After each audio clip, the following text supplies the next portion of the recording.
Samyo H Rai, your English instructor, and today we're going to deal with Unit 19 Travel and Tourism titled Discovering West Nepal, the Wild Frontier. So let's begin. Unit 19 Travel and Tourism Discovering West Nepal, the Wild Frontier. What do you do when you get lost along your travels? Along my 5-week walk in the western Himalayas of Nepal, a colorful rooster, heavy on pink feathers, fluffed his roseate plumes at me as though to say, "Yes, Bideshi, it's all real." The flightless bird and I stared at each other for a brief momentum, and I could have sworn it winked at me. By this point, my sanity had already gone hazy, unlike the clear blue skies above the high passes of Dolpa. Further along the trail, patches of pink grass and purple flora sprinkled the ground. Sun-dried shrubs filled the crisp Himalayan air with the familiar sweetness of chamomile. Stone houses held themselves together under a rock above a river,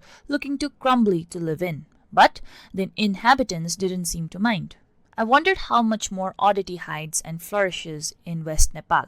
I wasn't supposed to be in this region. But with any good story, a happy accident would see me walking through the country's unknown trails. Having been living on the road as a traveler for 4 years now and visiting Nepal for the first time, I wanted to push the envelope and experience places where few tourists go. I chose the Dhaulagiri circuit. The day I started my walk, I asked bus drivers in Beni to point me towards the direction of Tatopani. As it were, there are two Tatopani. One on the east along the Annapurna circuit, one on the west along the Dhaulagiri circuit. I would end up in the east and I would learn too late that I was on the other side of where I wanted to be. My options would be to turn back or to swim in the pickle I was in. I took my map out and decided to walk up to Muktinath. In a guest house in Lower Mustang, I met an Englishman walking the Great Himalayan Trail.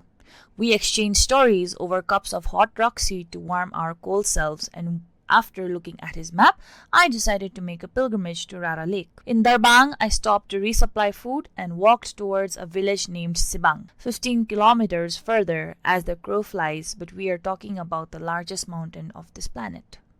It was a long day. From one lush green hill to another, I went Mathi and Tala, through warm temperate forests, under giant spider webs, over rapid besides grassy waterholes too tempting to swim in, if not for their stinging coldness. In a scenic village named Lamsung, a young couple welcomed me in their home where I stayed the night. In the morning, someone offered to give me a ride on his horse, for a fee, but I decided to keep using my own legs. In Bujekung, I washed my clothes and myself by the river. The Didi who hosted me for the night called Sutne, bedtime, literally go to sleep, at 7 in the evening. There was no electricity, but there was a hole in the ceiling and the bright stars lit the cold dark room up so beautifully that I didn't mind. The next day, a 10-hour walk to Dorpatan had me marching until past sunset.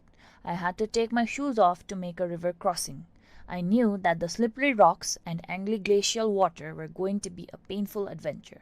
A Bahini crossed the river and took my pack, made me wear her flip-flops, held me by the hand, instructed me where exactly to place my feet, and got me across.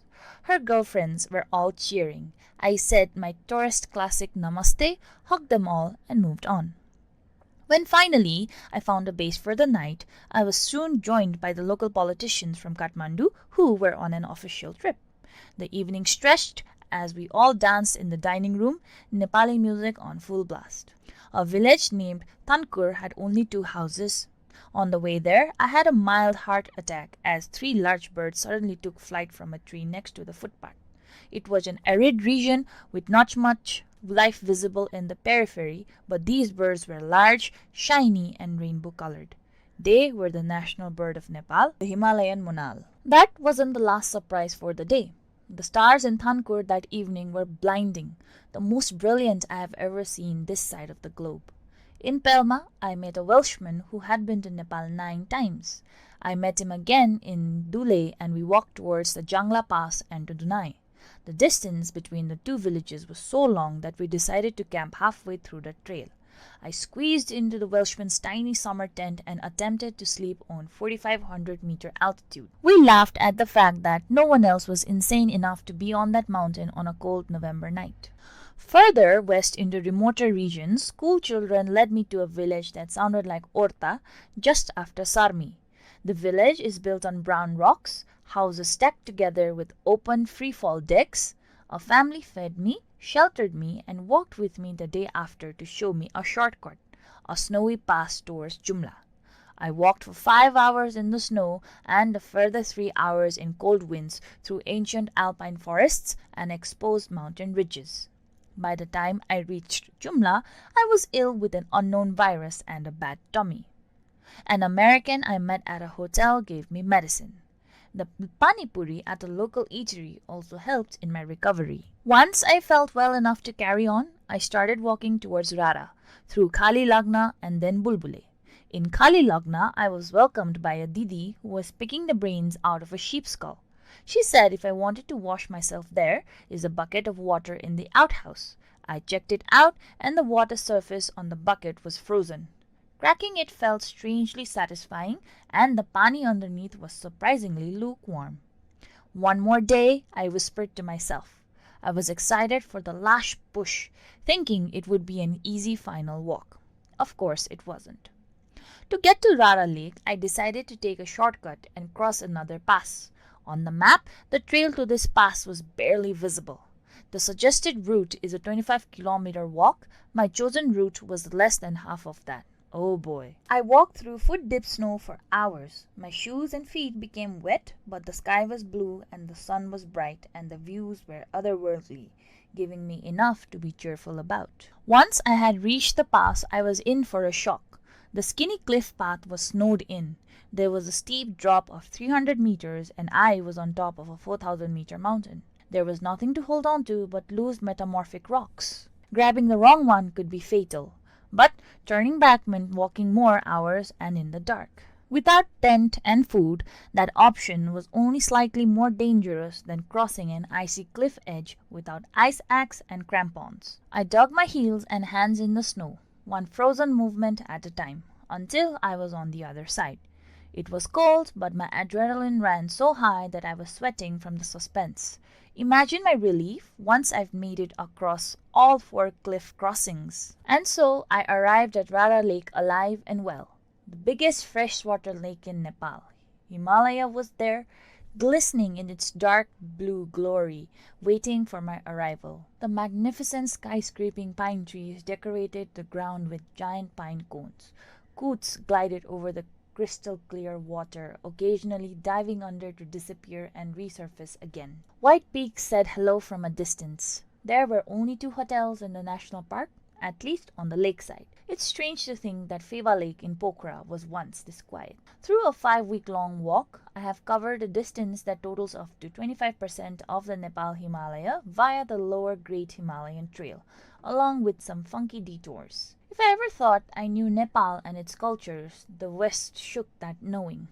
By and large, I would describe what I witnessed and experienced as medieval and raw. The wild western region is a step or 2 back in time, when we knew how to survive with our primal instincts, human intuition, and oneness with nature. By Megan Lim. Discovering West Nepal, the Wild Frontier. So, the author Megan, it was her 3rd time in Nepal.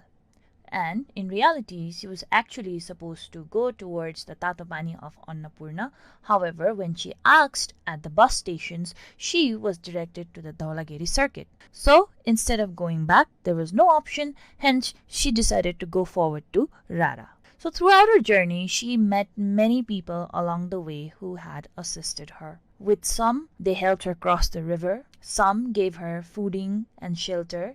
Some gave her medicine. Some assisted her in other ways. So when she was about to reach Rara, she decided to take a shortcut. However, upon reaching the shortcut, she realized that the shortcut was too risky. But she persevered and eventually she makes it through and gets to Rara Lake. Upon reaching Rara, she sees the beauty present there which was surreal. And towards the end, she also realizes that how human beings actually used to survive in the past by being one with nature. How we survived with our primal human instinct instead of relying on other gadgets. She also realizes that whatever perception she had of Nepal, everything was changed once she took this trip to the Western Nepal. Question number 1. Summarize Megan's journey in 200 to 300 words. I have just summarized it previously. You can take a reference from that and write it. However, please do remember to write the answers in past tense and always remember to change the paragraphs. Number 2, like the author, have you also gone through such a situation in your life that there was no turning back? So similar to Megan's situation, she actually had to go to Annapurna. However, she was directed towards the Dhaulagiri circuit. So instead of turning back, she kept moving forward because there was no option. There are also other instances in Megan's story where she had to keep moving forward as going back was not an option at all. So similar to that, it does not always have to be related to travel, but there can be instances in your life where you might have come through such a situation that there was no option but just keep going forward instead of going back. If there is such things, please write about it. If you have any queries or questions, please feel free to email us at learning@dearwalk.edu.np. Thank you very much.